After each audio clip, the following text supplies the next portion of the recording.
Agent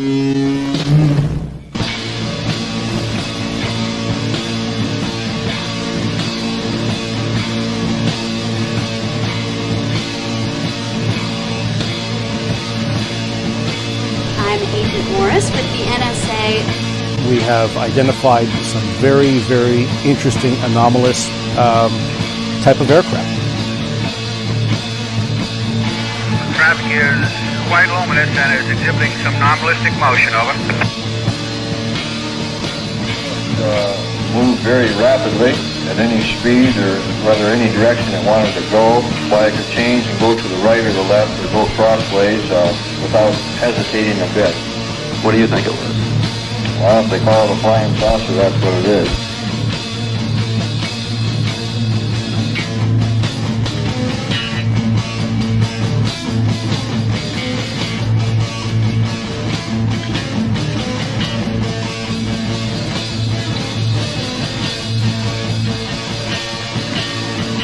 EWA 517, do you want to report a UFO? Over.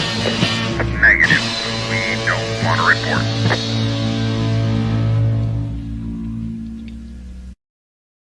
Look, it wasn't my worst Wednesday night.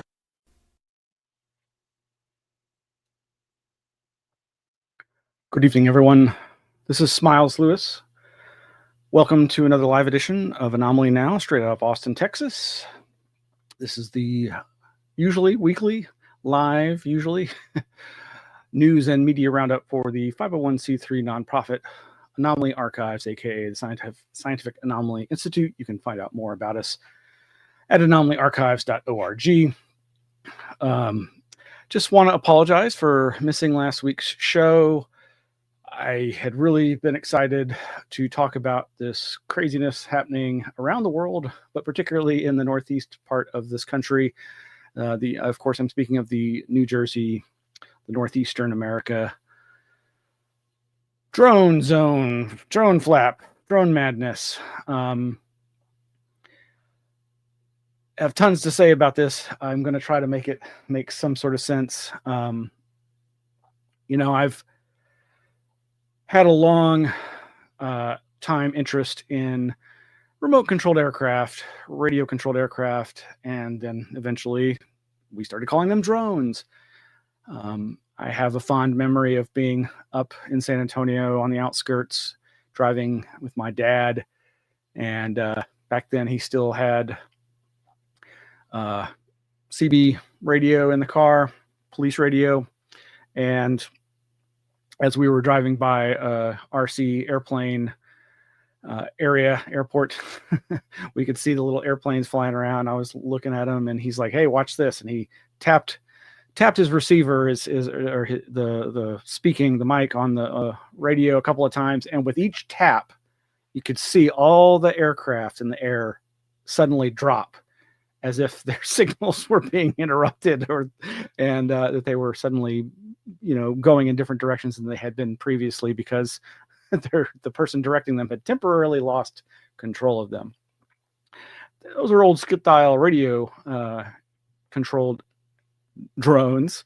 But yeah, don't want to bury the lead. You want to know what I think? Here's my elevator speech of what I think is going on. I think we are witnessing a classic UFO flap. And by that, I mean we are seeing a ongoing situation, a flap, a wave of sightings and reports of unidentifieds flying around in the sky. And as per typical UFO flap situations, 80 to 90 or higher percentage of those sightings and reports are misidentifications. That said, that I think these are mostly UFOs, false FAUX, UFOs, UFAUXs. They're IFOs, identifiable objects, and amateur drone pilot copycats. I do think it's quite likely, though I haven't seen the evidence for this, but it seems highly probable that there is a small core of actual mystery drones at play here. I think it's also extremely small likelihood of the TRUFO phenomena, the true UFO phenomena, whatever that is.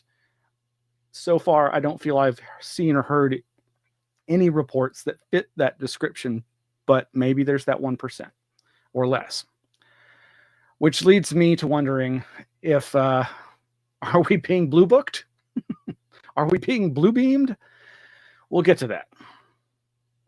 Some of the things I'm going to discuss tonight are these aspects of a classic UFO flap, folklore, rumor, and how this ultimately one has to consider the possibility of psychological warfare potential.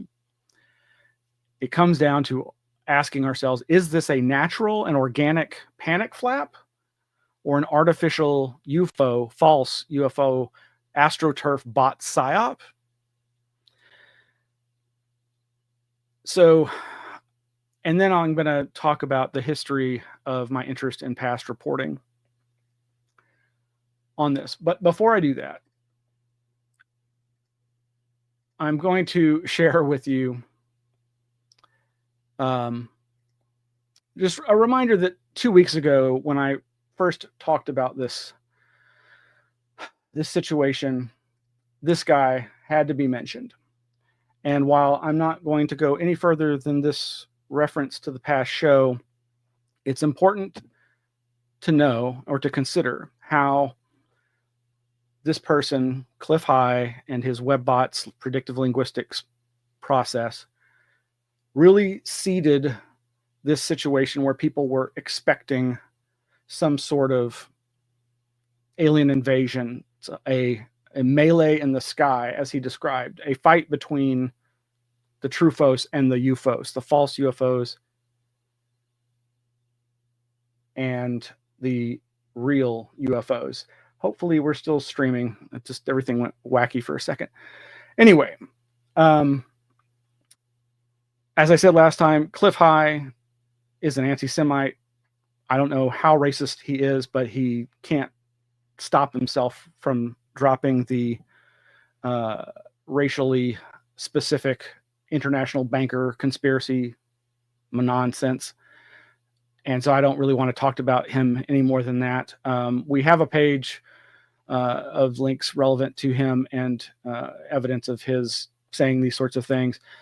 And I've always been interested in this idea of predictive linguistics and scraping the internet and trying to use it to predict through the idea of like both normal analytical analysis as well as possible precognitive analysis. But that's a whole other discussion. But that was what seemed to lead into where we are now. Of course, that also was riding on the back of years, and especially this past year and a half to last 4 years, of drone incursions at military bases. But before we dive into that, I'm going to read to you something from my dream diary.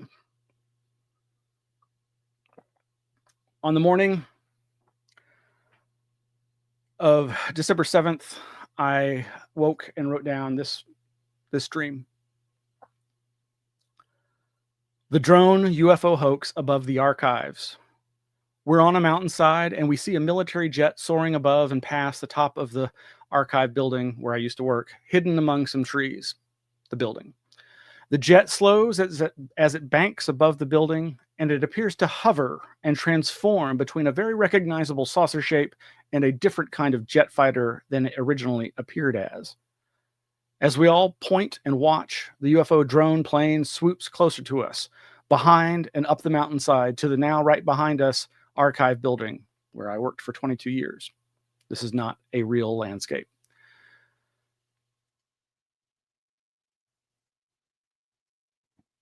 It is hovering and has transformed again into some weird, blocky Minecraft thing with a checkerboard lace curtain. It is deploying below itself, which is descending towards us as it moves from above the building and almost seems to be trying to catch us with this weird net-like curtain.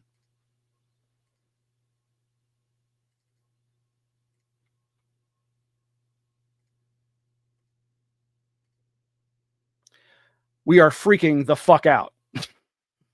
As we move to avoid the curtain, we see the man behind the curtain, or rather the people inside the curtain, and suddenly we realize it is all a hoax, and we see other nearby conspirators, all of whom suddenly realize we are onto them.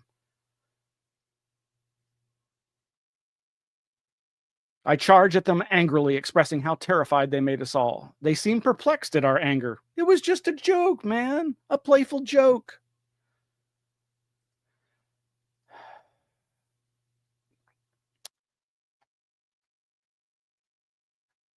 Now, going back through my dream journals, I'm not very good at recording my dreams.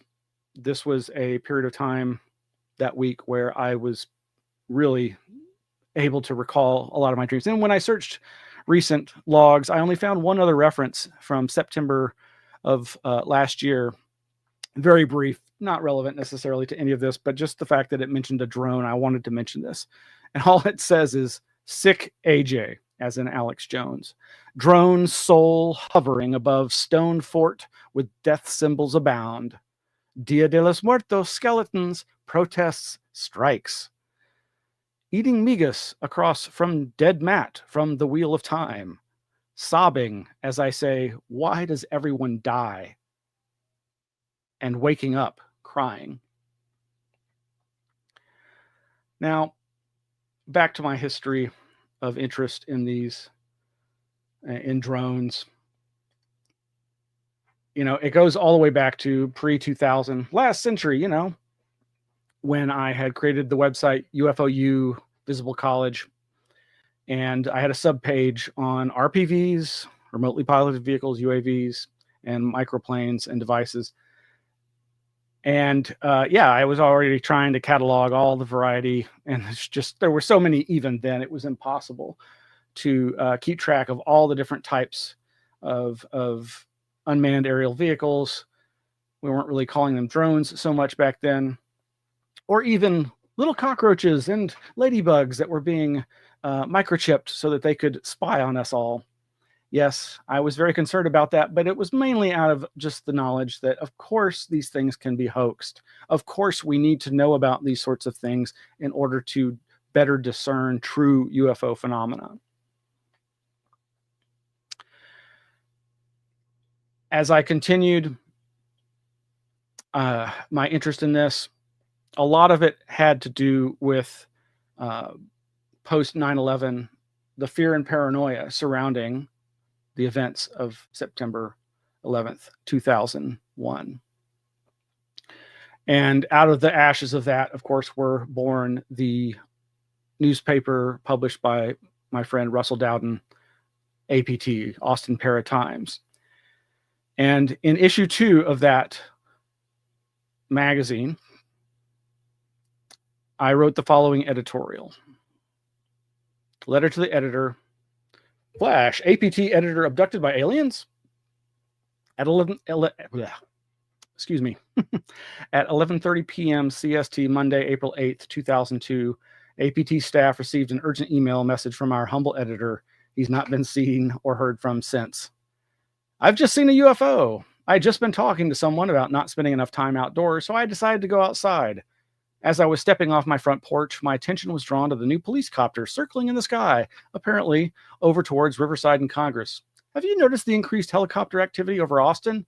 Have you seen that police chopper harassing folks with its searchlight? I have. So I'm outside, standing on my front walkway, looking up at the stars, thinking about the UFO sightings I've had. From the silvery discs I saw moving in a straight line with black pearl on a string contrails at 30,000 feet over the Sierra Nevada, probably military craft from Area 51, to the green glowing ball of light we witnessed zigzagging above me and my friend's campsite in Gila, New Mexico. Turned out to be a hoax perpetrated by one of my campsite friends, Greg Bishop. I've never seen anything alien to my understanding, so I'm looking up at the stars and appreciating the night air when swiftly and silently an object passes above me, moving in a straight line from east to west. It was smaller than a dime, held at arm's length, but bigger than the stars behind it. It had no lights and appeared to be slightly reflecting the lights of the city. It seemed to have a main body and 2 wings, quote unquote, on either side. It was either a large bird or an RPV UAV, remotely piloted vehicle, unmanned aerial vehicle, like the Global Hawk or Predator. As I watched the object head west, I watched it turn sharply and head north, as if it were following either Lamar Boulevard or Mopac. I lost the object behind some trees as it had become harder and harder to discern against the bright glow of downtown. As I stood there thinking about going inside and writing this message, thinking that it could have been a bird, suddenly a flock of low-flying birds startled me. They were in a V formation moving from southwest to northeast. It was no bird I had just seen. I had just discovered that Austin is now under constant aerial surveillance. There is a predator lurking in the skies of Austin. Whether it's the harassing police copter or the sinister military RPV, the skies have eyes. There are news reports indicating that over half of all military planes will soon be remotely piloted. I keep flashing back to the Terminator and other dark future sci-fi AI Holocaust films. Skynet is nearly here. The war has started. We are the enemy. Prepare yourselves. Yes, I was a little paranoid, more than normal back then. That was the cover of the second issue of Austin Para-Times. And this is a scan of that editorial, just a small portion of which was what I just read. The rest was a rant about September 11th, its parapolitical aspects and its paranormal aspects, which I linked to the video I made of that years later. But my interest in these sorts of things really hinged on the issue of drones for liberty and the obvious potential abuse of this new power and technology. And of course, for years, I hosted a show with my good friend Mac White called PsyOp Radio, decoding the psychological warfare machinations within paranormal and parapolitical landscapes. And in September of 2008, we did a special drone-focused show because Mac had some very breaking, interesting news, at least to us, which we never heard anything more about. And that was that he knew of two witnesses to a strange incident north of Austin around the Round Rock area above like a greenbelt type area. And basically, the two witnesses had been woken up in the middle of the night, like 3 in the morning, by a loud roaring jet engine sound that they thought could be a plane crashing or something like that. And there were also bright lights swirling around. And I'm going to dredge up at some point an archive of that audio of Mac relaying this, but I don't have that ready for tonight's show. But suffice to say, it appeared from the person's description, and when they were shown different types of aerial craft, they described it as seemingly more like a Predator drone or one of the Global Hawk drones, which seemed really strange because it circled their area like 10 times and seemed to have really bright lights shining down. Now, I've never really heard of those kinds of drones using bright lights for search patterns, so perhaps it wasn't that. But we were pretty convinced that it was a drone. Now, that said, I've had some other incidents in my life since then that seem to be drone sightings. But there was a lot to report on back in 2008 because this was as it has been for some time, a burgeoning, important issue. And as I say, drones for liberty. And what I mean by that is drones in the hands of civilians and activists are a very powerful tool to expose things. Imagine how many reports we might not have heard of people illegally dumping or various ecological disasters being perpetrated by corporations and businesses. There are so many incidents where activists, civilians have used drones to peer over property lines and discover bad doings, bad goings on, shenanigans. And so I think it's really important to realize, as much as people are now clamoring for the greater enforcement of drone control of drones in our skies, and rightly and understandably so, that like so many issues, this is the kind of situation where the powers that be can and will use it to deploy even more draconian rules and restrictions that will hinder that very type of activism, because it will also be used against them. But what it also more diabolically portends is a greater and greater surveillance state against us. And it epitomizes the modern warfare state. The opinions expressed by me on this show are mine alone and not those necessarily of this nonprofit. But I think most people would agree that remote and especially autonomous killing machines are not a good thing. Now, just in the midst of all of this, a few days ago, this news headline came across my feed. Autonomous drones could patrol SH-130 as part of intelligent infrastructure. So apparently there is the new technology, this institute. Oh, I forget what the name is. Where is it? I'll just read this. Austin, Texas, new innovative technology could be coming to State Highway 130. The Autonomy Institute says the intelligent infrastructure would focus on traffic control, security, and public safety drones. About 4 years ago, State Highway 130 jumped to the top of the list because of its uniqueness, said Autonomy Institute Chairman Jeffrey Decaux. The Institute announced Ondus Holdings as an upcoming commercial partnership to help design and enable the drone zones, but the use of drones along the highway corridor is not yet a done deal. Excuse me. Quote, the Texas Department of Public Safety has been involved in discussions of a concept only, a spokesperson for the department said in a statement. There is no official project or intention to implement this technology at this time. Then why the headline? For any additional questions, we'd refer you to the Autonomy Institute. Now, flash back to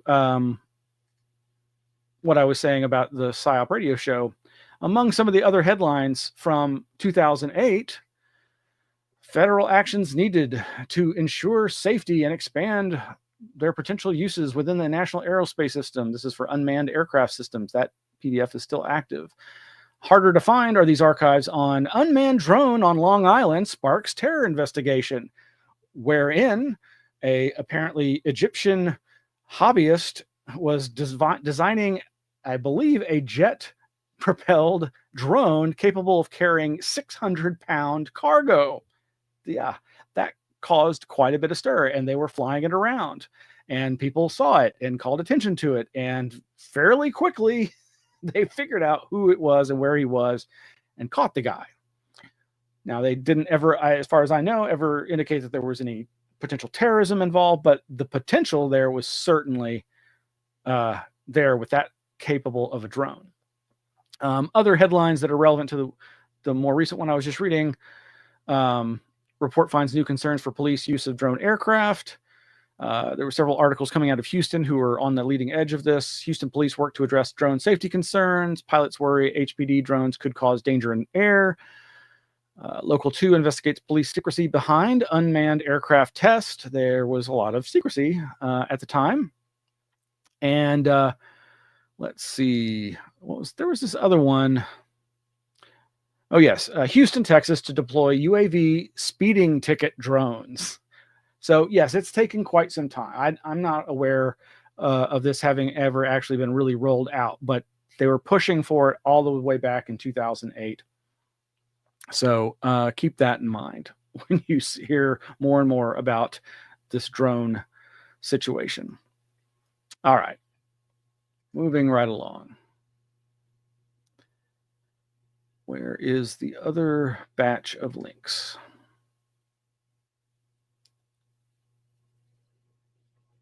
Okay. I think I accidentally closed.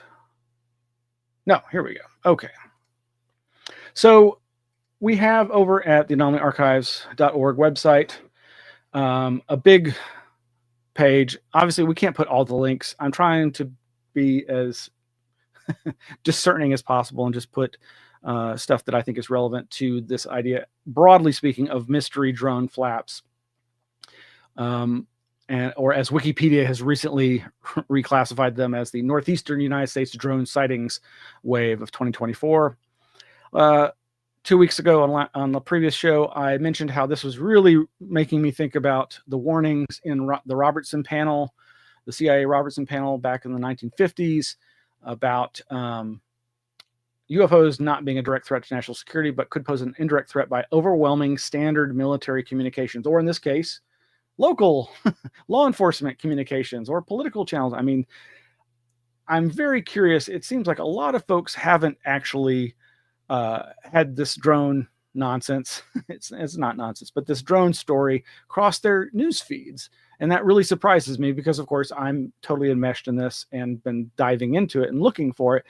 And it seems like, if you live in that area, you can't avoid it. I know of at least one other podcaster that lives up in that same area, and he's posted videos from out his window, time-lapse photos of what he says are drones, and he's using the flight radar stuff and says that these are not aircraft, at least according to the software he's using. He talked about being at a Walmart parking lot at 10 p.m. at night, and there being 4 absolute positively identified drones above the Walmart. But of course, that would be perfectly legal, assuming they weren't within the no-fly zone of a military base or something like that. But over at the Anomaly Archives site, we've got this long page, lots of links and information going back years. Right at the top, I've got to give props to the Warzone, twz.com. They've got a wealth of important information. They are often the people breaking these stories about military base incursions by drones. And we've also got links to other pages that I'll talk about later. Drone types, webpage, resource, know your drones. Obviously can't be as comprehensive as actual military catalog, but just it's a good introduction if you're not familiar. And then also, and again, we'll talk later about the UFO, the false alien invasion idea. But man, there are so many rumors flying. We'll get to all that. But so again, there's a resource page over at anomalyarchives.org, mystery drone flaps page. So just continuing, earlier this year in January, as I was taking my walk near the house, and it's not going to load now. I was almost done with my walk, and I looked up in the sky and saw I'm used to seeing aircraft. I can easily identify aircraft around here. And I'd seen other various aircraft, commercial jet aircraft, some small single engine Cessna type aircraft. But as I was walking back to the house, I looked up and saw what I swear I was like, oh my God, that's a drone. That looks like a Predator or a Global Hawk. And I watched it, and by the time it crossed the sky and I'd gotten my camera out and got a picture of it, a little speck in the distance that was, useless. And so I went online and I went to flightradar24.com. Oh, there's a helicopter coming over right now. If you don't, you should absolutely learn how to use flightradar24.com. They've got a free app. It's got an augmented reality function where you can point it at the sky and adjust the distance you want, and it'll show you everything around you. And it works even inside. So you can be in the house, hear something, and point in the area and look around with the phone, and it'll overlay what it is. Anyway, so after some searching on flightradar24.com, I found what it was not a drone. Of course, that's just it. Military drones are not. There's only like one military drone that has, I think, been allowed to be registered and flying on, shown various times on Flight Radar 24.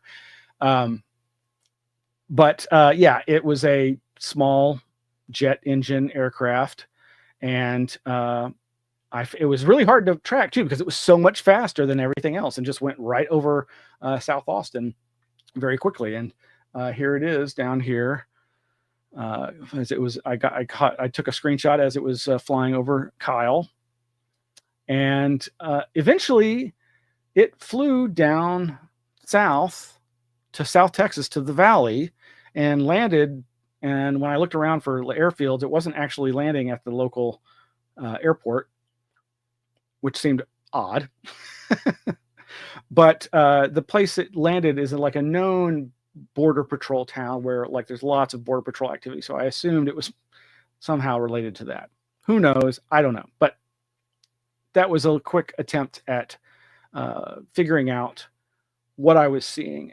And I strongly encourage you to do this playfully. I think plane spotting is like birding. You know, it takes a certain level of skill, but it's very easy. And there's tools that'll help you identify satellites, Starlink, the space station, the constellations for night stuff. And the app for Flight Radar 24, and there's others out there too, is a really good way to quickly identify these kinds of things that you may be seeing or just hearing in the air. Now, if nothing comes up, then it may very well be a drone. But yes, you can go to Mick West. Oh, the debunker, Mick West. Yeah, he's got a great forum over at metabunk.org. They have a subforum called Skydentify. What is that thing in the sky?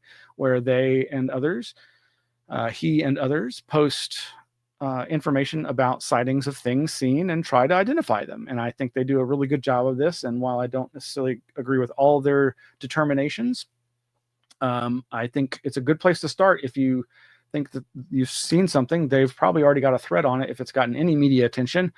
And I was just remembering, so back in 2003, January 2003, northwest of Austin, Cedar Park, there was somebody had posted a video of something mysterious lights seen in their neighborhood. And as it turned out, it was local law enforcement testing a drone. It was local air police testing a drone. And you can find a lot of information about that, all of which I find very interesting in light of where we are now today, a year and a half or more later. And some of the videos relate to Austin Police Department's testing as well. And, it didn't. It reloaded. Okay. Now, back in July, I saw online about this report of I guess it's a Reaper or Predator drone. One of them's not being used anymore, and I always get the names mixed up, but had crashed out in West Texas, and local news covered this. And so I have a video of this, and I just cut it down. It was just some raw footage that they had posted, and I wanted to show this just to give you a sense of these things. Now, this type of drone has I don't know if it's a turboprop or turbojet engine, but it uses both a jet type engine and a propeller type engine. And it appears that this one, when it crashed, it was able to crash in such a way that it didn't do much damage to itself. And for a brief period, even though the propeller was bent and stationary, the jet part was still going. And you can hear it in this clip. And you can kind of see from the parts I included the kind of the hazy part from the back of the jet.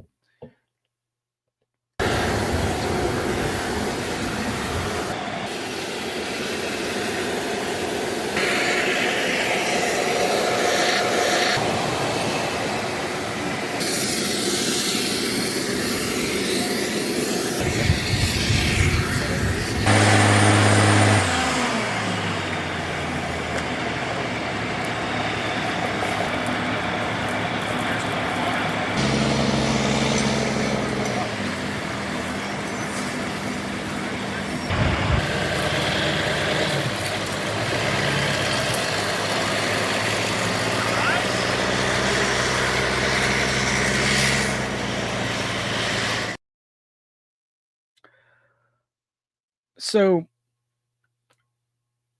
I just include that so that you can get a sense of here. Most of us don't get the chance to see one of these up close, other than, again, like footage of them taking off or already in flight. But that gives you a sense of scale with people walking around and large trucks and fire emergency vehicles.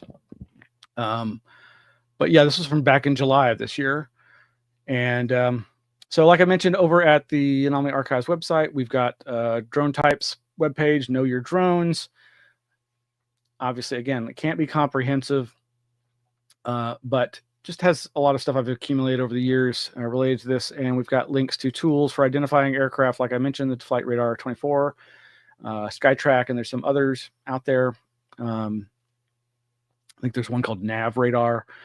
There's also all these tools that you can get for helping identify lights in the sky, whether they be satellites, space station, constellations, because that's, people may misidentify normal stuff all the time because most people aren't used to looking up at the skies day or night. It's just not part of their routine. But yeah, images to give you a sense of scale of some of the military drones. There's the Predator, Global Hawk, etc. Try to get a lot of video footage available. But yeah, it just goes on and on and on. But so look at this thing, man. This is a nice short video about some of these big drones. I mean, so that's, I guess that is what people would describe as a car-sized drone. I mean, that's not what I think most people are thinking of when they imagine these quote-unquote car-sized drones. If they even exist, we have yet to really see them, any footage, or I have not yet seen any footage of them. But again, just tried to give a variety of examples of the types of drones that have been developed over the last 10 plus years. This little Black Hornet is tiny. There's just all kinds of them. Recently, I've seen people referencing a video from Danny Jones where he was interviewing CIA remote viewer David Morehouse, and Morehouse was saying that this drone, the Cormorant, the submarine launched jet drone, has continued to be developed, even though all the public information about it says that it ceased in 2008. That's the Cormorant.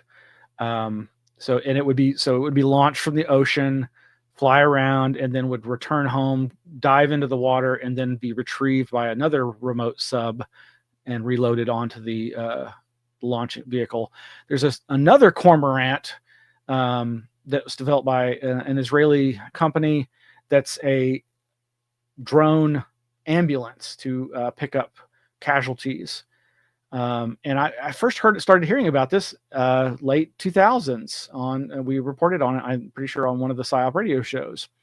Back then there were only, I think, mainly, well, I guess those videos were there. I hadn't seen them until recently looking for these. But there's just a ton of different types of drones out there, from small ones to big ones. This is such a big industry. And bear that in mind. Need to fill in all those gaps there.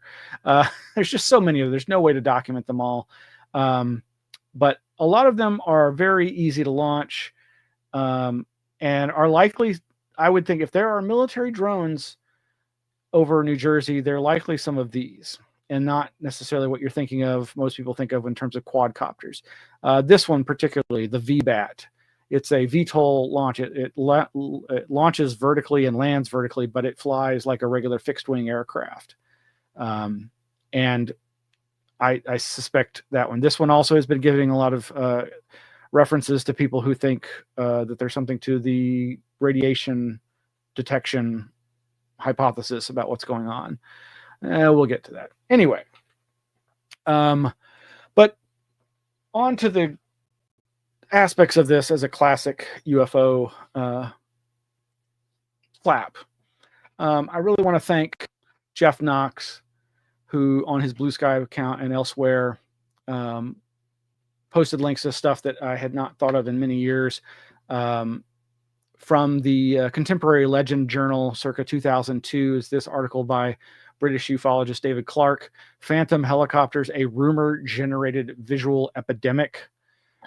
He highlights some clips from this paper that I think you'll find interesting and relevant, I hope. Potent fears invoked at times of tension or crisis can trigger rumor panics that reflect the anxieties of society. Phyllis Fox noted a condition for rumor transmission is the perceived nature of the stimulus, which must be both ambiguous and important. The role played by the news media in promoting socially constructed realities is also crucial. Newspapers and television make interpretations current and encourage others to make connections between ambiguous stimuli. In effect, fears are externalized and projected upon a variety of unconnected phenomena to produce social contagion, phantom air raids, sinister helicopters, and UFO flaps. It goes on. Following a week of unproductive police appeals, the Daily Mail put forward the theory that the phantom helicopters may, quote, prove to be an illusion. The newspaper said that senior officers remain skeptical because of a lack of clear evidence. Professor John Cohen, head of the psychology department at Manchester University, said the first reports of the phantoms might have triggered off a series of spurious sightings. He said, quote, it is contagious. Plant an idea and you get a kind of visual epidemic. Another clip. A senior officer from Derbyshire said they had, quote, pretty well ruled out that it is anything to do with illegal immigrants, but admitted the reason for the flights was a complete mystery. The absence of hard facts was replaced by speculation, and rumors spread that the helicopter was linked with drug smugglers or cattle rustling. And Jeff was saying, we see this with the current panic. Much of the drive behind it comes from the supposedly credibly sightings by law enforcement, Coast Guard, politicians, etc. That adds credibility that drives the hysteria. As with now, much of it turned out to be misidentified airplanes. There still, I think, could and likely is a core phenomena here. That's likely drones. There's a couple of different quotes here. In this instance, it was the police who had planted the idea as a result of concern that the sightings might have been the result of terrorist activities. It was the police who had subsequently made the most extensive sightings and had even identified a specific model of helicopter. Their press statements had created a media sensation and encouraged others to report, quote unquote, sightings, both of helicopters and more ambiguous lights in the sky.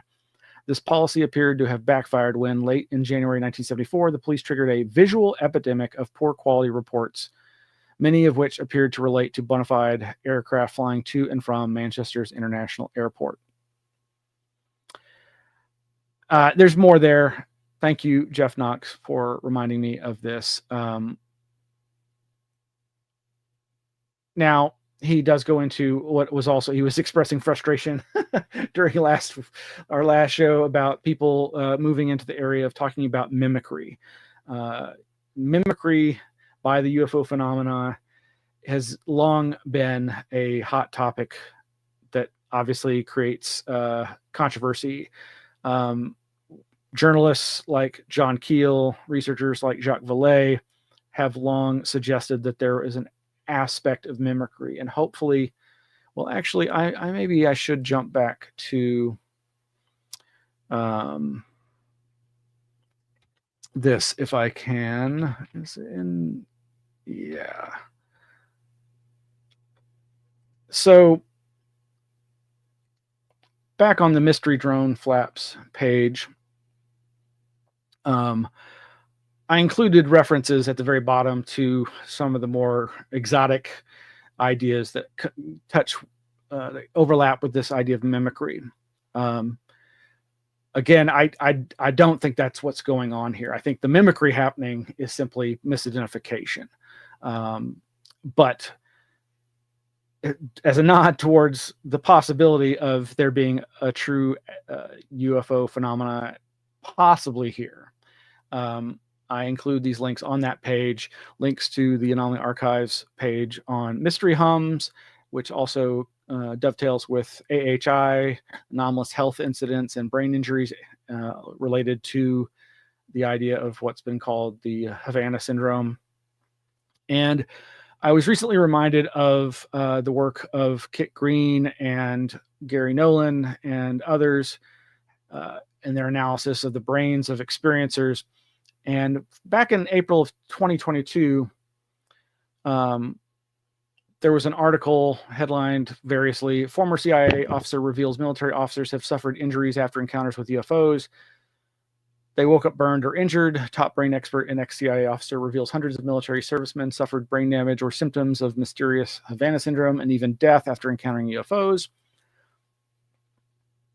An unclassified version of Dr. Green's paper, that's Christopher Kit Green, titled Clinical, Medical, Acute, and Subacute Field Effects on Human Dermal and Neurological Tissues, was released last year under the Freedom of Information Act and describes symptoms of multiple sclerosis, brain damage, and burns sustained by patients with close encounters of the third and fourth kind events, an apparent reference to interactions with and even abductions by UFOs. Dr. Green said he became the go-to expert for military patients who had out-of-this-world experiences backed up by witnesses and radar data, including cases of, quote, big silent drones which hovered and moved in odd ways, quote, showed emanations of funny lights, patterns, and strobes, and even cloaked or changed shape and instantaneously appeared and disappeared. The Wayne State School of Medicine professor said he believes some of the injuries he had seen arose from patients being too close to subtle, high-powered, highly modulated microwaves, and suggested in his study that soldiers could have been accidentally hit with powerful radio or electromagnetic frequencies from the propulsion systems of these strange, hovering, and rapidly moving aircraft. Green said many of his patients experienced burns and brain damage from their encounters with unidentified aerial phenomena. He listed his patients' varied descriptions of getting up close to a big drone, silent drone, or something even stranger. And then also there's this reference to Jacques Vallée's 1979 book, Messengers of Deception, where he's talking to the pseudonymous Major Murphy, who suggests to him the idea that UFOs are some kind of psychotronic device going back to World War II and the Nazi technology that the Soviets and the United States got. And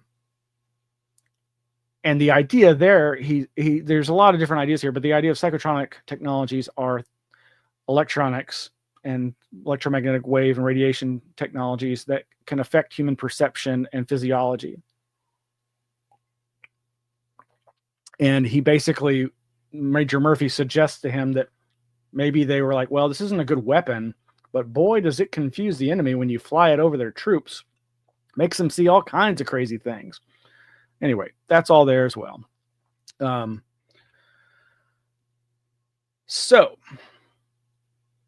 Another reference that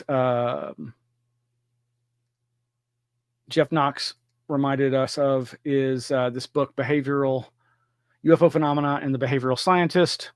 And in part 2, it contains 3 chapters that concentrate more upon the eyewitnesses themselves, saying here in a synopsis of at least one of these. Well, I'll just post that link in the chat. So how does this relate to possible psychological warfare? Well, of course, as you've undoubtedly heard, or maybe you haven't, there are a lot of wild claims, rumors, and supposed news.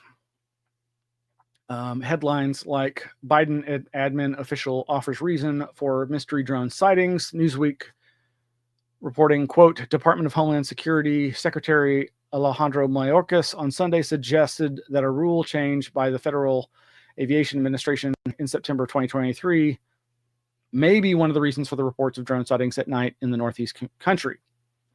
Now, it is true.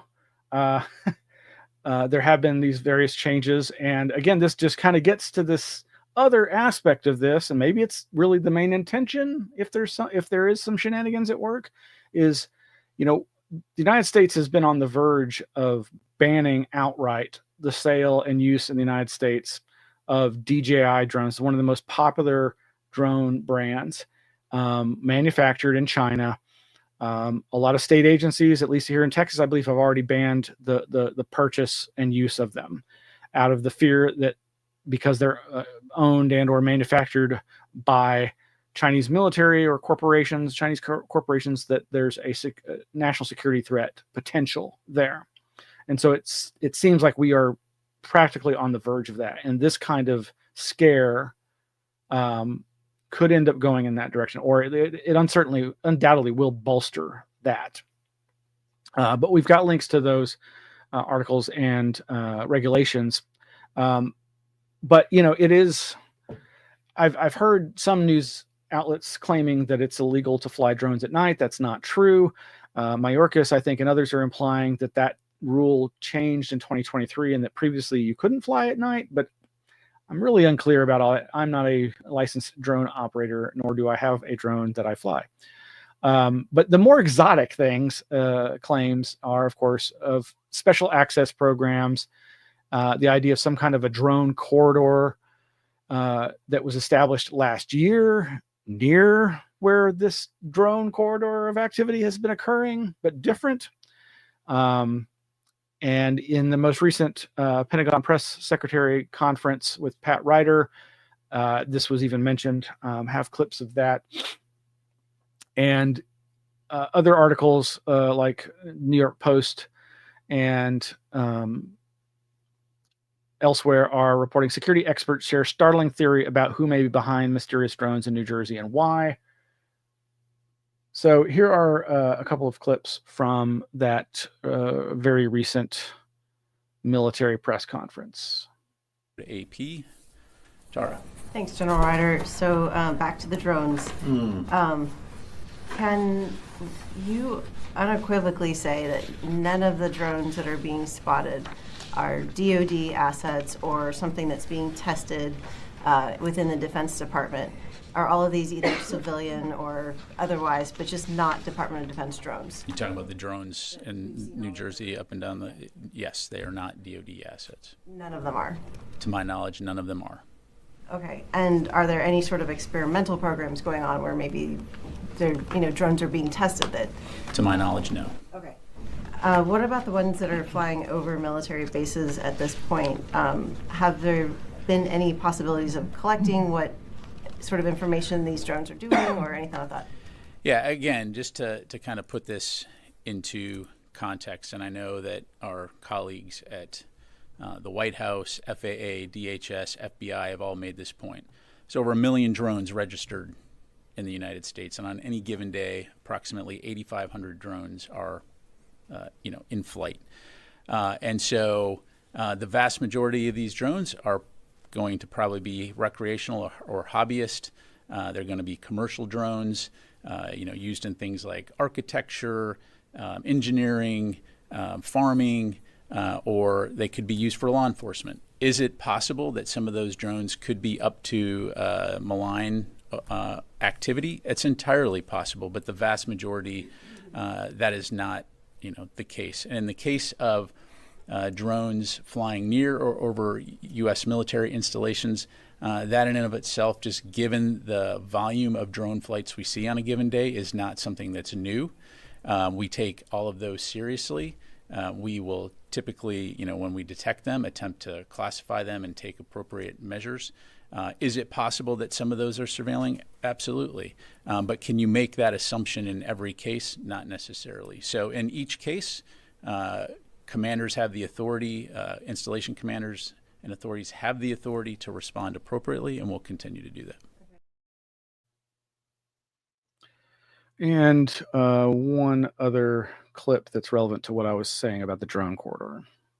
To the Ukrainians on that. Pat, last year, U.S. Transcom and U.S. Air Mobility Command signed an agreement with a group called the National Aerospace Research and Technology Park. This is in Atlantic County, New Jersey, and the agreement was to create a test and evaluation corridor for UASs, unmanned aerial systems, and advanced air mobility.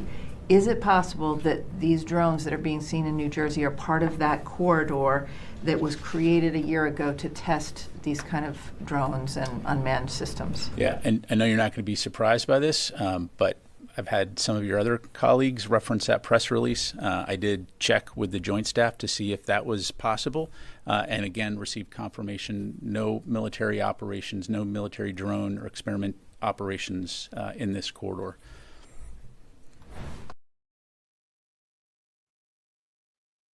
And here is that press release that she's referring to that announced this last year.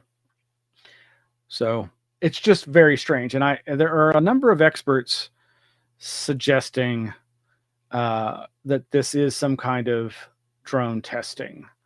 And I'm realizing I have already gotten some stuff out of order that I wanted to talk about. But yeah, there's a lot of links to this stuff on the Mystery Drones page. And there's this fellow who also suggested another. Now I'm getting where is the name? So there's a drone expert who's been talking about this idea of a leak.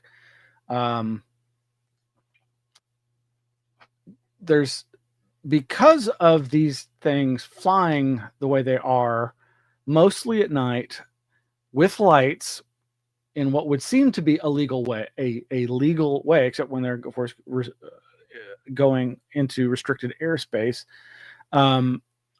It gives the impression, as many people have said, that they're looking for something. And so these ideas about them doing searches for gas leaks, radiation detection, nuclear signature detection, some kind of loose nuke idea. This is getting some traction. And let's see, Fox New York headline: New Jersey mayor says there's radioactive material missing amid mysterious drone sightings. Newsweek: mystery drones could be trying to find radioactive material, aerospace CEO says. That Newsweek article says, quote, the recent epidemic of reported drone sightings across New York and New Jersey could be due to a potential gas leak or radioactive material, one subject matter expert has said. Reports of mysterious drone sightings in multiple states have drawn widespread attention from lawmakers and members of the public in recent weeks.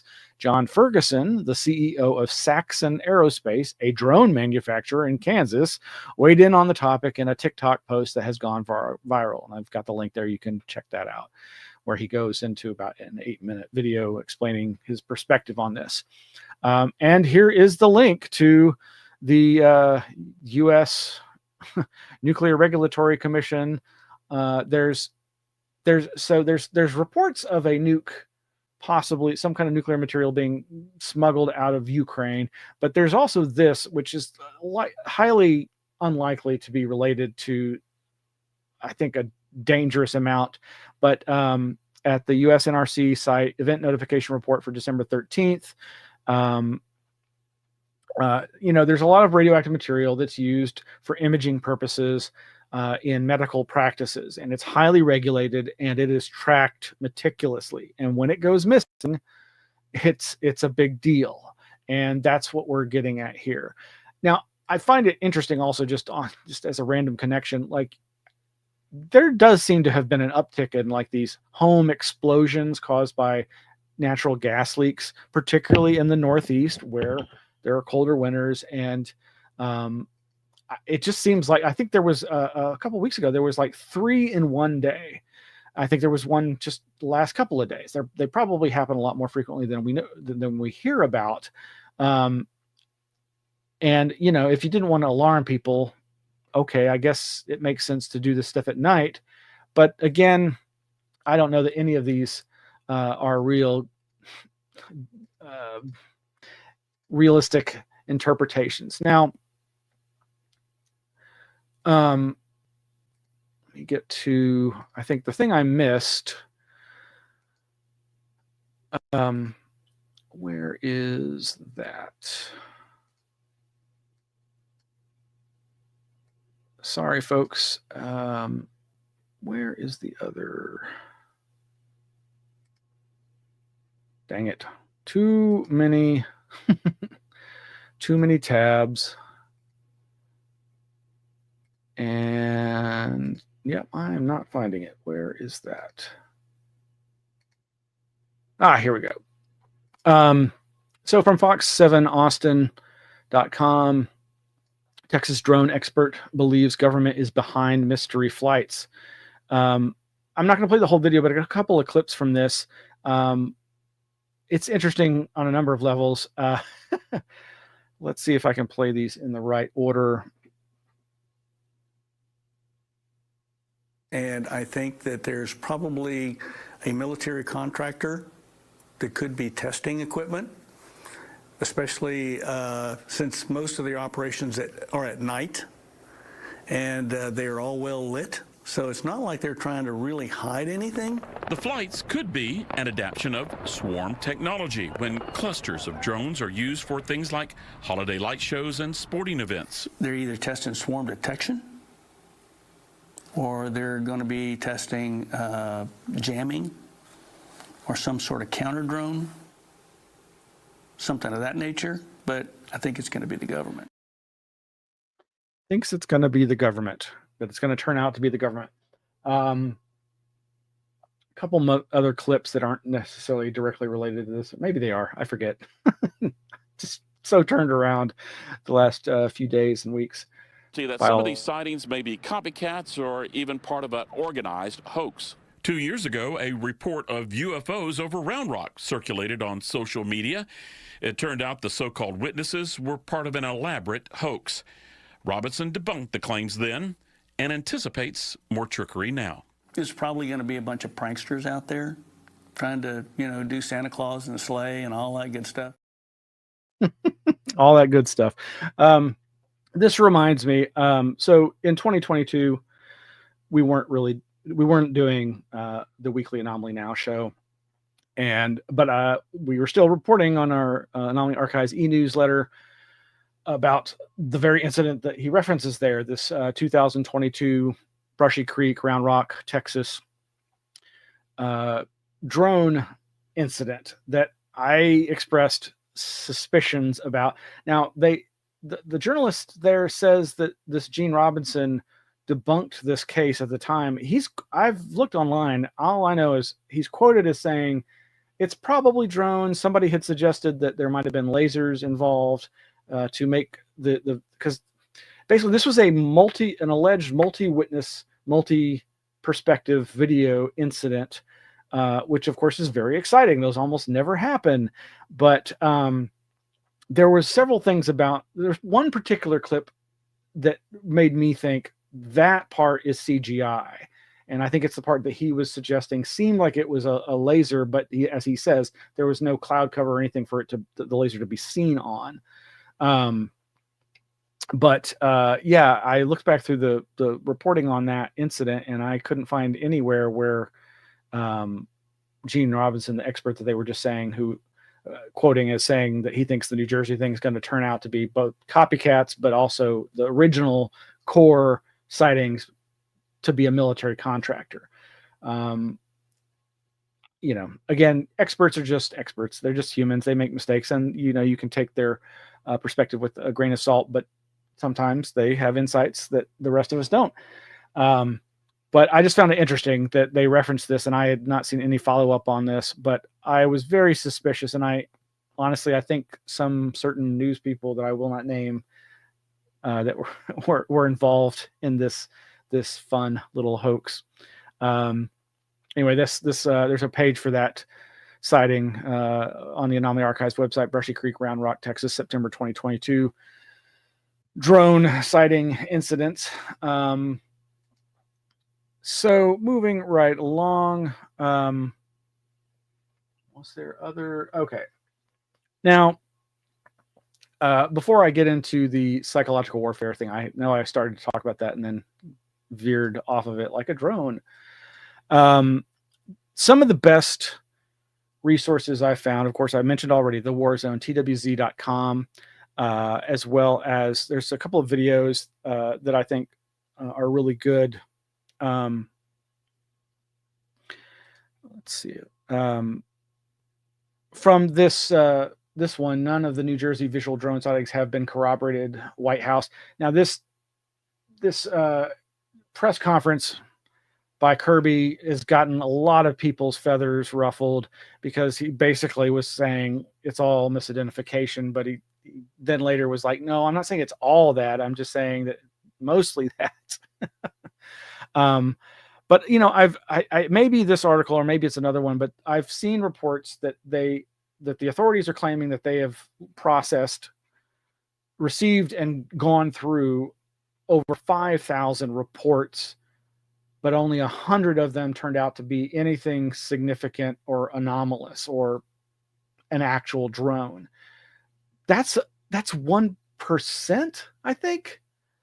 So again, back to the 80-90+% haystack when it comes to UFO flaps, or in this case, drone flaps. But from this TWZ article, oh no, I did not include the quotes from this that I thought I was going to. Oh yes, from the first couple paragraphs. Federal, state, and local authorities have not been able to corroborate any claimed visual sightings of mysterious drones over New Jersey, according to a top White House spokesperson. In addition, authorities have assessed that many of the purported uncrewed aerial systems spotted overhead are actually innocuous crewed aircraft like airliners. At the same time, the U.S. government does not appear to have collected any imagery of its own of reported drones in the skies above the state and cannot conclusively categorize all of the reported sightings.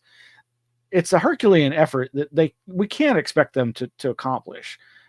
When you've got this kind of a flap and indeed growing panic, there's going to be just too many sightings to try to investigate. And as with Arrow, Blue Book, you end up with this large group that you're like, we don't have enough information, that the person reporting this did not provide us with the kind of information that we need to be able to make a determination.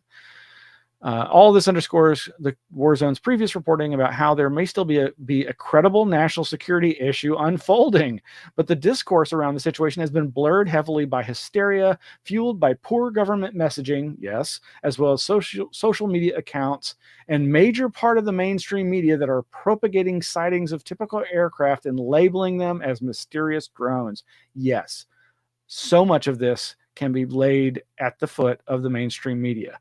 And journalism is important. Good journalism is essential. You can't just have sloppy media journalism that shouldn't even be called journalism like we're seeing. Tyler Rogaway, who's one of the reporters for the War Zone, said, mailbox, DMs, etc., are full of people asking why we are not reporting on the drone stuff, considering we broke all this over many years. We are, but we have not been doing a play-by-play, as the story has totally gone off the rails with reality, and major news stories have developed elsewhere, Syria, for instance. The mainstream media has no clue what they're talking about on this issue, none, and most outlets largely don't seem to care.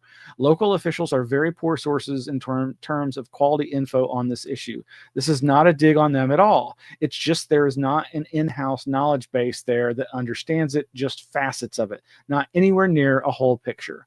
This is a very complex issue with many technological facets.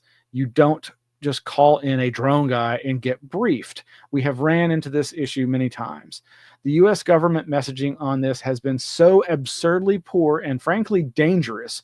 There is a story there we are working on, but that isn't all that surprising. This has been the way it has been for years, but at least the denials have finally evaporated. Nearly every video I have seen has pointed to mass hysteria, not a drone invasion of massive scale, with airliners, private jets, and helicopters being portrayed as mysterious objects. These videos are peddled for engagement by a growing number of online accounts. This is very unfortunate because there does seem to be something going on here, but zero critical thought, even on a most basic level of the quote-unquote evidence, only fuels rumors and fear. It also clogs the channels for relevant evidence to break through. This is true on a public consumption and governmental investigative level. It also puts aircraft in danger. We often break this stuff, but let others with far more resources run with the ball once it's out there. And there's more there, but you get his point, I hope. Again, the official perspective, you can see the posts from the Homeland Security X account there, same kind of perspective. Same for US Northcom. And yet, we've started hearing more reports about airports having to shut down due to incursions from aircraft, drones. The airbase in Ohio having to shut down for, I think, 4 hours. Wright-Patterson, infamously associated with UFOs. And, you know, this is a real issue. I'm not trying to downplay it. But I'm trying to help people hopefully take a step back, take a deep breath, and engage your rational, critical thinking abilities. Listen to the skeptics and try to be a little more discerning. Okay, I guess I should round this off with what was I talking about when I refer to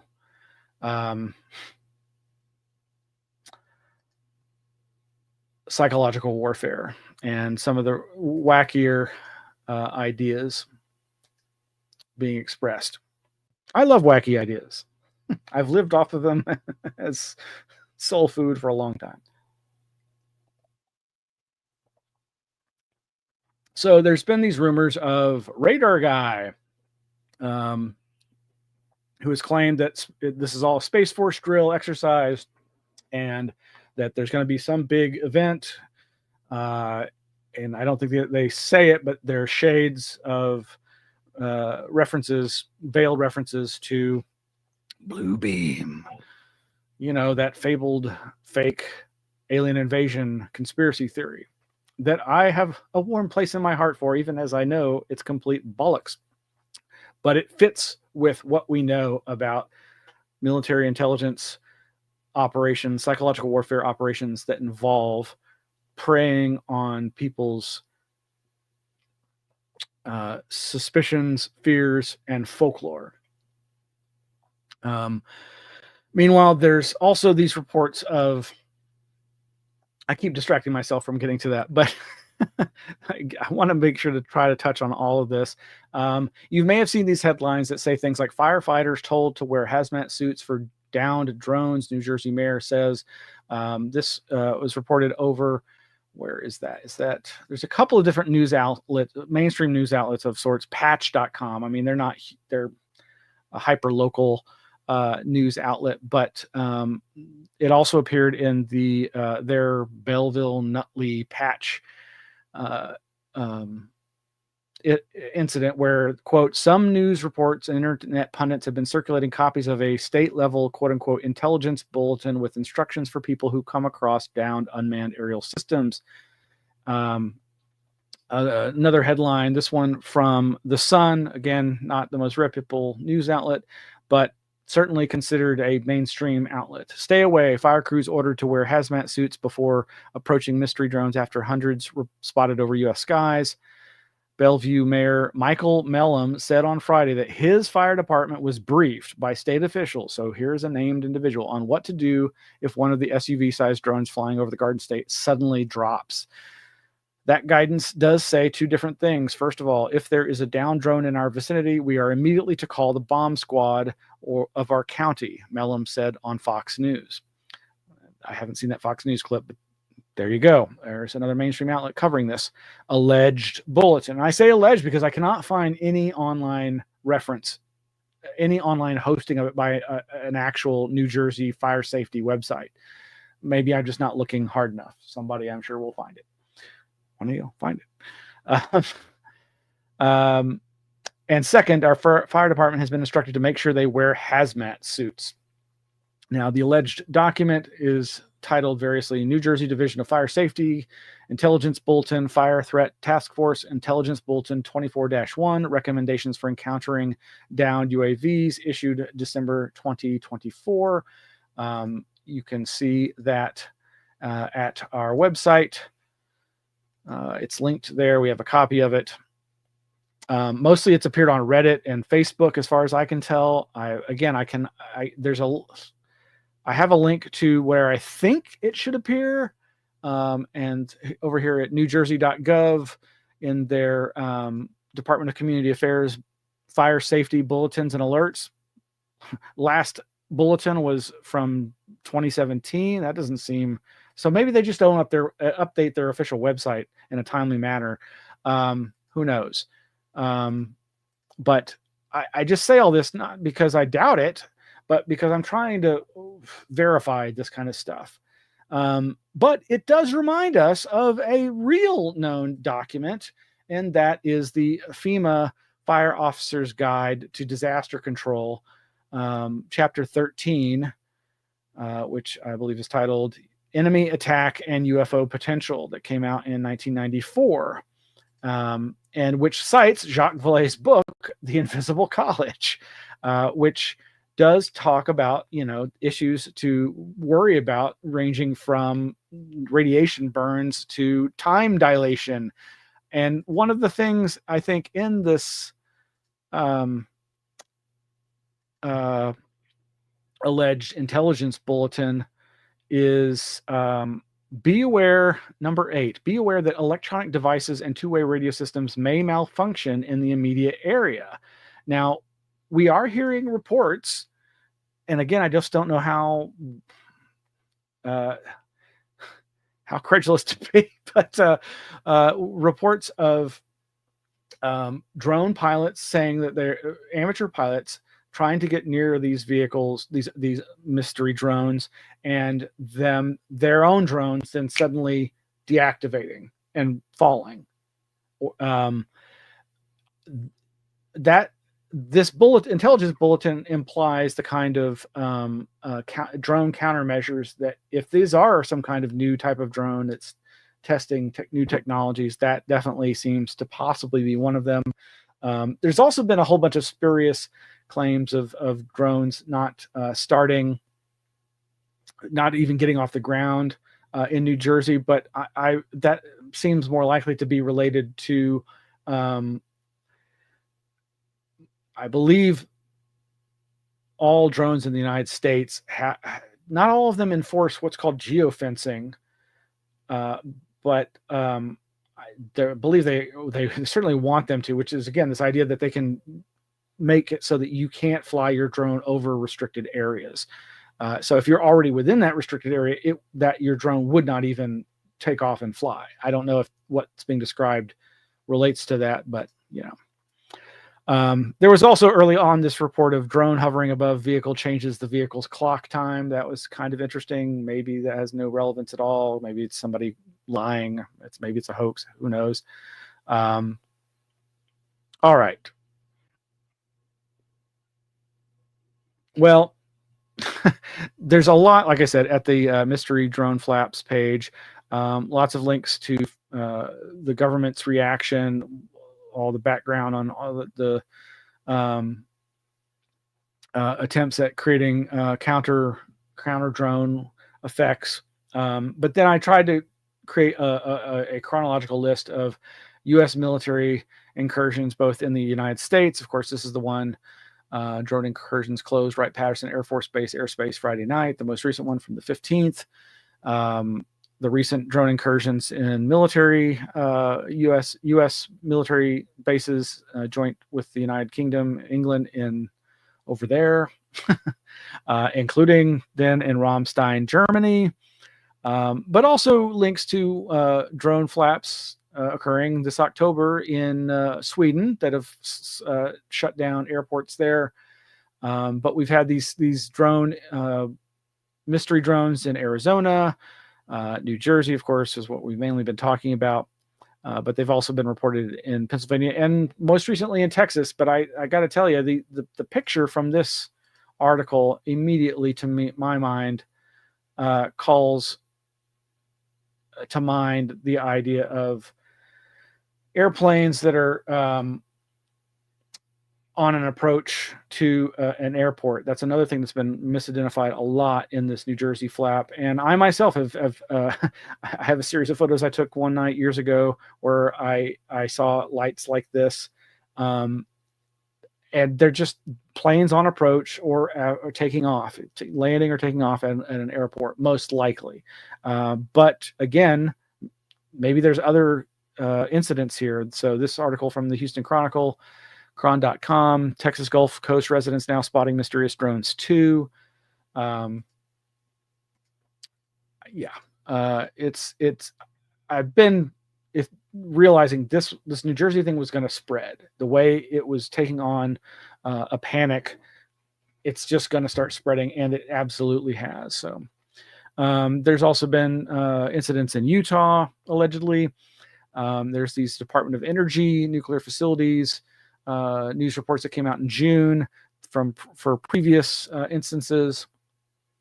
Got links to all that. And then we've got it back again, going back to 2023. And of course, the Langley Air Force Base incidents a year ago in December, that only coming out in October of this year. Then incidents in Maryland, and then going back to 2022 in Sweden. And of course, I'm sure there's many more. Oh, I haven't been showing. Sorry. Keep forgetting to hit the share tab. So like I said, Pennsylvania, Texas, Utah, Department of Energy, nuclear facilities, Langley Air Force Base a year ago, December 2023, Maryland last year, going back to Sweden in 2022, Arizona in 2021, incidents near Lawrence Livermore National Laboratory and other DOE facilities, range from incidents going from May of 2018 to April of 2021. And then there were, of course, long forgotten, but some people keep referencing it, thankfully, Midwest mystery drone wave of 2019 to 2020. And that reminds me, I did want to, if I can remember, let's see, yes. Miguel Romero, RPJ, Red Pill Junkie, back in January, wrote this article, Return of the Airship Mystery Drones Invade the American Heartland. This was back in 2020, before the lockdowns. He was talking about the drone wave that I was just referring to, the 2019-2020 Midwest drone wave. And he's got a really good article there. This, of course, like I said, was written 4.5 years ago. And he seems to believe that most of the sightings were likely of these kinds of fixed wing aircraft, but that also do have the ability to vertically take off and land. But I also found it interesting, and something I've been kind of seeing others out there drawing the parallel. Greg Bishop's book, Project Beta, about Paul Benowitz and his torment at the hands of Richard Doty and others, American government military intelligence operatives, involved drones to some small extent. Maybe it was all about that. RPJ writes back 4.5 years ago, reading about all these recent news reminded me of a passage found in Greg Bishop's book, Project Beta, which deals primarily with the story of Paul Benowitz and his controversial deals with Bill Moore and Richard Doty, but it also touches upon Greg Valdez's investigation of cattle mutilations in New Mexico during the mid-1970s, which forced him to become an unwilling UFO hunter in the process, since mysterious lights were sometimes reported by ranchers in connection to the deaths of their cows. On page 12, Greg Bishop writes, quote, Valdez and 3 other law enforcement officers had actually cornered one of the furtive lights in a foggy pasture late one night.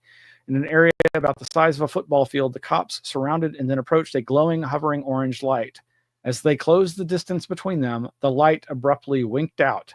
The moonless night concealed the object as it floated just above their heads with, as Valdez says, quote, a sound like a small lawnmower mowing. This was not the typical behavior accompanied by the whining, whirring, or buzzing sounds that usually associated with unidentified furtive flying lights or craft, unless the aliens around Dulce used gas-powered engines when shifting into low gear. And RPJ continues, understand that I'm not saying the mystery drones over Colorado and Nebraska are connected to cattle mutilations, etc. But I've seen others refer to that recently. Okay, I better get to this. So all of this, of course, is reminding me of my own essay from Robbie Graham's UFO anthology, wherein I talk about the idea of true foes versus UFOs. Over on my website, you can read the entire essay, which is really based on some lectures I gave, two different lectures I gave years ago. And the essay is called True Foe versus UFO, Planetary Poltergeists, and Weapons of Mass Enchantment. And as I say here, it's based on these past lectures. It has been edited to focus solely upon the probable use of the UFO for covert folklore warfare by all too human actors. That covert folklore warfare is a reference to, I forgot to upload those pictures. A wonderful, legendary lecture by Mark Pilkington, author of this fantastic book. Oh, it's not going to do it. Mirage Men. Well, that's perfect that it's blurry. Mirage Men by Mark Pilkington, A Journey in Disinformation, Paranoia, and UFOs. And in that lecture, he talks about the covert use of folklore as a tool of psychological warfare. I guess I'm not going to play this clip, but the clip at the end of the lecture, somebody asks, because he was referencing a recent incident then many years ago when Iran shot down a glowing mystery craft. And he basically references, oh, wait, here. Do have this here in the back in 2010, Mirage Men was profiled by Wired.com, Wired Magazine, and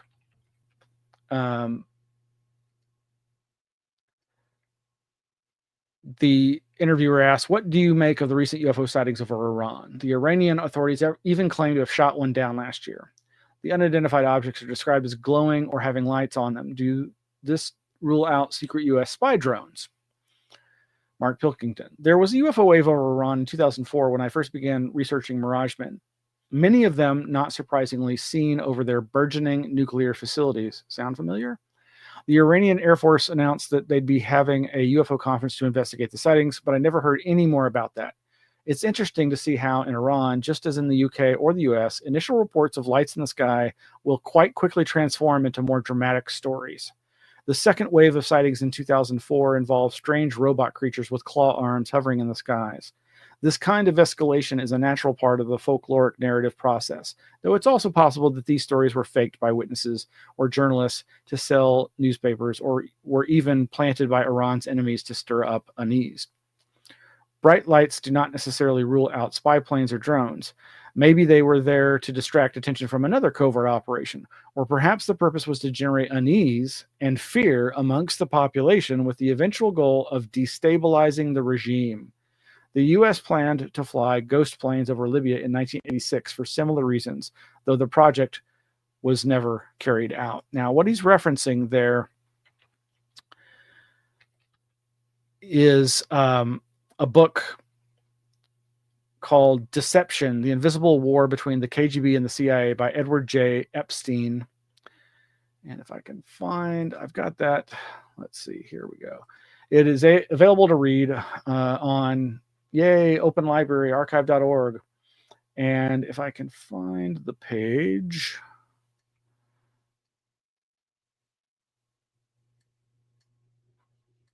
Sorry for the delay, folks. I thought I had all this set up.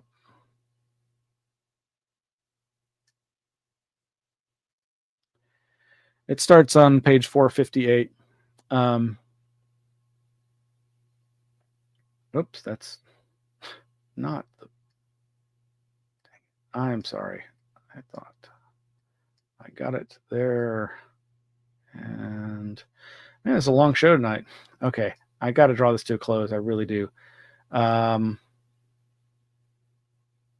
Do I have the right page number? Okay. Yeah, this does not look like the... No, I keep getting the wrong... Oh, there it goes. Well, okay. Here we go. The scope of detailed planning in such operations is evident in the deception scenario that the State Department, CIA, and National Security Council developed in 1986 to overthrow the Gaddafi regime in Libya. It was predicated on the stated strategy that, quote, any alternative leadership of Gaddafi would be better for U.S. interests. The plan aimed at playing on Gaddafi's own paranoia through a series of covert diplomatic, military, and public actions to increase Gaddafi's distrust of his military command and vice versa. The key element, as a memo spelled it out, involved combining, quote, real and illusionary events through a disinformation program with the basic goal of making Gaddafi think there is a high degree of internal opposition to him within Libya, that his key trusted aides are disloyal, yada, yada, yada. The memo classified top secret Vector, VECTOR. I've not been able to find anything about that online, so this book may be the only source of that, which does call it all into question, but you know, the secret project Vector proposed such illusions as having American submarines land, rubber rafts, money, and communications equipment, which would make it seem to Gaddafi's security police that a coup is planned or underway. Meanwhile, to fuel his paranoia, U.S. deception experts would fake radio and other signals that would make it appear American planes were flying over Libya. When his Air Force launched interceptors, they, of course, would fail to find the Phantoms. Simultaneously, disinformation would be planted that America and France were preparing to launch an offensive from Chad, spooking Libya armies, and articles would be planted through background briefings in the press reporting, quote, infighting among groups jockeying for the post-Gaddafi era. The rumors would be fanned by local diplomats. The idea was to keep adding events until Gaddafi's intelligence system, which was organized by East Germans, unable to find the non-existent conspirators, either became discredited or focused suspicion on innocent parties. Now, I don't know. That's a loose association, but Pilkington describes this incident in the context of the CIA and the military-industrial complex's technology known as Palladium, this ability to spoof radar returns, fake UFO sightings with various technologies and techniques, and is the very basis of his book and the documentary Mirage Men, which I highly recommend. Lastly, relevant to all this conspiracy stuff, is what's come to be these references to Bluebeam that I mentioned. Over at the Anomaly-Archives.org website, we have a page on Bluebeam, but also on faux, FAUX, false UFO incidents. And some other things I was going to share, but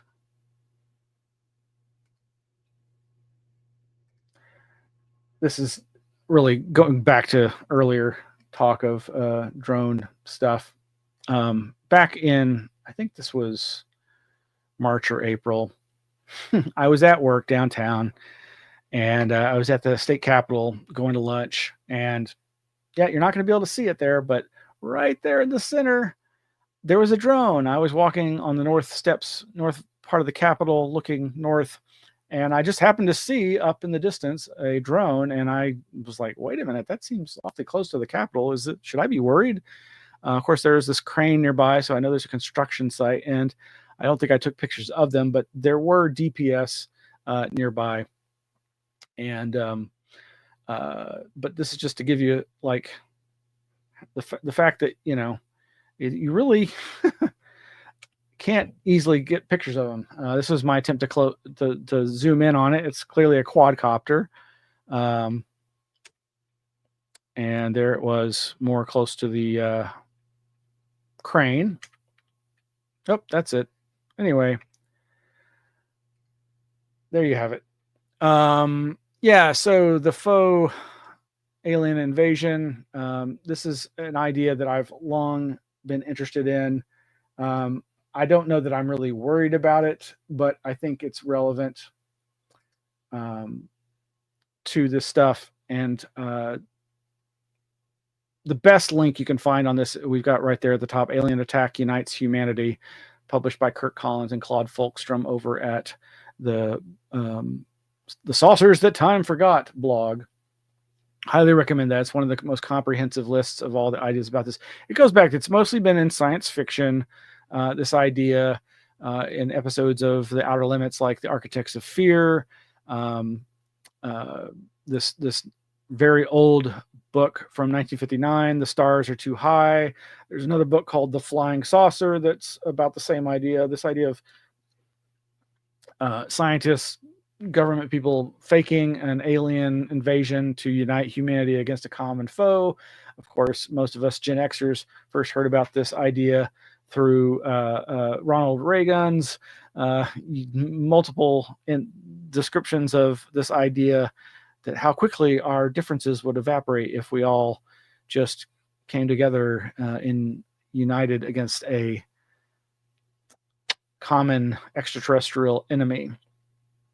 And of course, I keep mentioning Bluebeam. So we do also have, where is the link to that? I thought, I did not.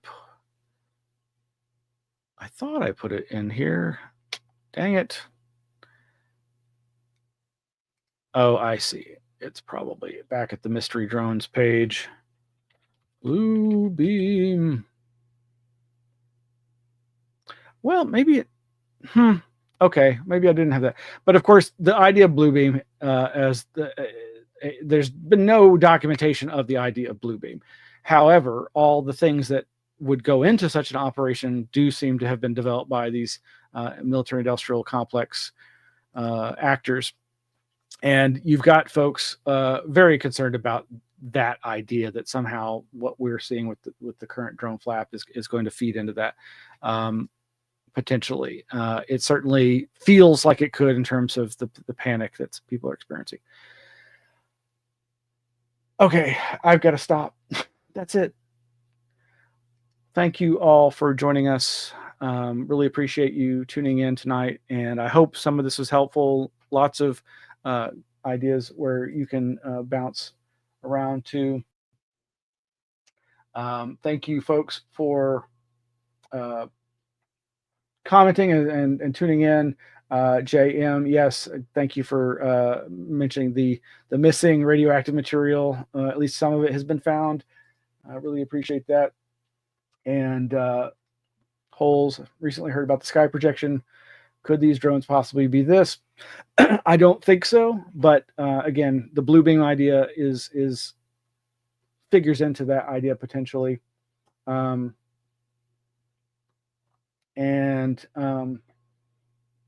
right, well, I guess that's going to be it for tonight, folks. Thank you so much. Really appreciate you tuning in.